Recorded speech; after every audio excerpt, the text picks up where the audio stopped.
방귀 낀 놈이 성낸다라는 말이 있습니다.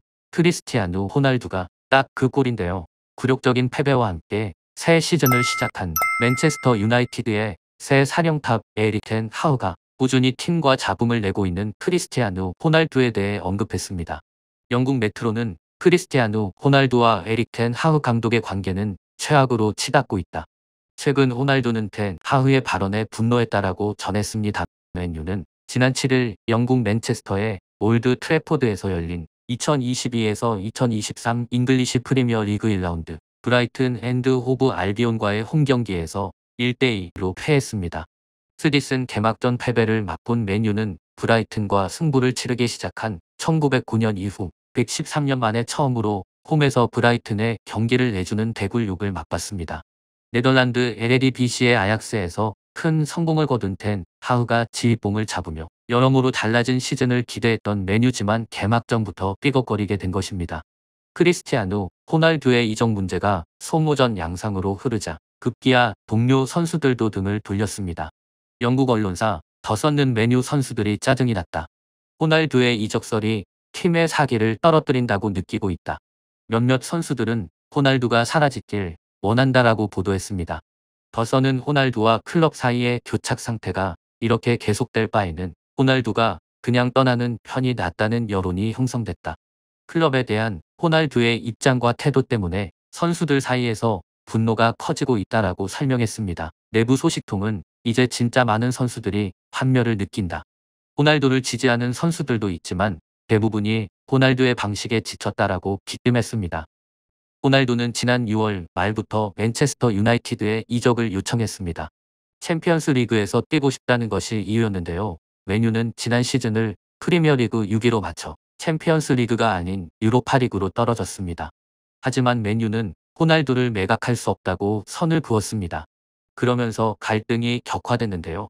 호날두는 가족 사정을 이유로 프리시즌 투어와 팀 훈련에 모조리 불참했습니다. 그 어떤 클럽도 호날두를 원하지 않습니다. 유럽 프로축구 리그들이 23시즌을 앞두고 이적 시장을 맞은 가운데 호날두가 새로운 소속팀을 찾아 나섰지만 과거와 달리 그를 영입하겠다고 선뜻 나서는 클럽이 나타나지 않고 있습니다.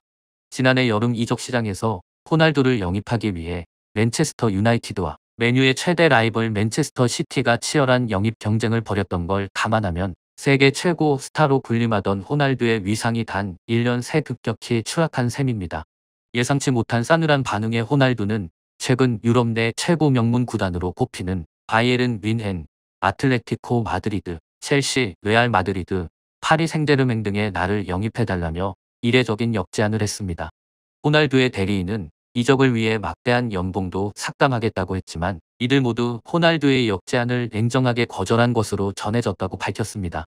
한때 세계 최고 명문 구단들이 군침을 흘리며 구애하던 호날두가 단 1년 새 줄줄이 퇴짜를 맞게 된 이유는 대체 무엇일까요? 일각에서 호날두의 나이와 기량 저하를 이유로 꼽고 있습니다. 1985년생인 호날두는 현재 37세로 대부분의 프로 축구 선수가 은퇴할 나이를 훌쩍 넘겨 현역 생활을 이어가고 있습니다. 곧 38세로 접어드는 호날두의 기량이 언제 급락해도 이상하지 않다는 얘기가 나오고 있죠. 하지만 축구 평론가들은 유럽 최고 명문 클럽들이 단순히 호날두의 나이와 실력만으로 그의 영입을 꺼리는 건 아니다라고 말합니다. 과거 전성기보다는 분명 기량이 떨어졌지만 냉정히 따지면 호날두는 여전히 세계 최고 수준의 기량을 갖고 있고 여전히 세계 최고 수준의 경쟁력을 갖고 있기 때문입니다. 그런데도 명문 클럽들이 호날두를 거부하는 건 기량이나 나이가 아닌 소속팀과 감독, 동료 선수, 축구 팬들에 대한 기본적인 존중을 상실한 호날두의 오만한 태도 때문입니다. 장기간 세계 최고의 슈퍼스타로 군림하다 보니 축구 선수로서 지켜야 할 기본적인 예의와 존중을 상실했고 이런 호날두를 영입해봤자 도리어 팀 내 화합과 조직력만 깨질 수 있다는 냉정한 평가가 유럽 축구 전반에 퍼지고 있기 때문입니다. 이는 손흥민의 유럽 내 축구 전반에 퍼지고 있는 칭찬과 상반됩니다. 토트넘의 데안 쿨루세브스키가 손흥민을 칭찬했습니다. 경기를 앞두고 열린 기자회견에서 쿨루세브스키가 손흥민과 해리 케인에 대한 질문을 받았습니다. 과거 유벤투스 시절 함께 호흡을 맞춘 크리스티아누 호날두와 손흥민, 케인의 능력을 비교해달라는 이야기였습니다. 영국 매체 더 부트룸에 의하면 쿨루세브스키는 호날두의 능력과 비교가 된다라며 나는 그들이 득점을 하도록 도와야 한다. 내일은 손흥민과 케인에게 공을 주는 것이다. 그들의 마무리 능력은 이 세상 수준이 아니다라고 칭찬을 아끼지 않았습니다. 레스터시티의 제임스 저스틴은 상대한 선수 중 최고가 누구였느냐는 물음에 손흥민이다. 정말 훌륭한 축구 선수다. 수비 뒷공간을 노리고 득점력은 최고 수준이라고 치켜 세웠습니다. SP도 2021-22 시즌 베스트 11에 손흥민을 선정하면서 과감하고 영리한 질주, 탁월한 마무리 능력을 갖췄다라고 언급했습니다. 최근 한국을 방문한 토트넘의 안토니오 콘테 감독도 손흥민은 왼발, 오른발을 다 쓰는 환상적인 기량을 갖췄으면서 팀을 위해 헌신할 줄도 안다. 그는 월드 클래스다.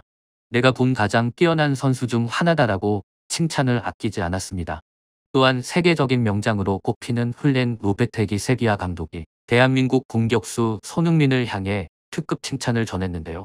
로페테기 감독은 손흥민은 제가 굉장히 좋아하는 선수라며 한국 최고이자 프리미어리그 최고의 선수다. 많은 골을 넣을 줄 안다. 한국 선수라는 자부심을 느껴도 될 것 같다고 높이 평가했습니다. 이정료는 선수의 현재 가치를 알려주는 가장 확실한 척도입니다. 갖고 있는 기량만큼의 퍼포먼스가 나오지 않으면 이정료에서도 무섭게 거품이 빠집니다. 대신 한 시즌의 인상적인 활약만으로도 갓스물을 넘긴 선수가 1,000억 원에 육박하는 이정료를 기록하는 사례가 심심찮게 나오는 것이 최근 유럽 축구계의 흐름입니다. 그렇다면 7년째 토트넘에만 몸담으며 이정료가 2015년의 기록에서 멈춰있는 손흥민의 몸값은 어떻게 책정할 수 있을까요? 가장 최근에는 세계적인 종합회계 감사 그룹인 KPMG가 유럽에서 뛰고 있는 선수들의 시장 가치를 이정료로 환산해 공개했습니다. 선수의 축구적인 퍼포먼스 외에도 나이, 마케팅, 잠재력, 자녀, 계약 기간, 현 소속 리그의 강점 등을 종합적으로 검토한 결과였습니다. 손흥민의 시장 가치는 8,180만 유로입니다. 1,100억 원을 웃도는 엄청난 금액입니다. 1992년생인 손흥민은 이제 만 30세인데요. KPMG가 발표한 자료에서 톱 50 중 30대 선수는 손흥민 외에 리버풀의 공격수 모하메드 살라, 맨체스터 시티의 미드필더 케빈 더브라위너, 레알 마드리드의 골키퍼 티보 쿠르투아까지 4명에 불과합니다. 살라가 9,500만 유로, 더브라위너가 8,280만 유로로 손흥민보다 위였지만 30대 선수로만 따지면 세계 3위라는 뜻입니다. 놀라운 것은 손흥민이 이전 발표 자료에 비해 몸값이 더 올랐다는 점입니다. 손흥민은 2021년 여름 토트넘과 4년 재계약에 서명했습니다. 당시에도 리버풀, 레알 마드리드, 바이에른 뮌헨 등 세계 톱 10에 드는 빅클럽들이 관심을 표명했었습니다. 하지만 토트넘에 대한 절대적인 충성심을 나타낸 손흥민은 팀 내 최고 대우를 보장받는 조건으로 잔류했습니다. 토트넘의 콘테 감독은 손흥민에 대한 변함없는 신뢰감을 나타내고 있습니다.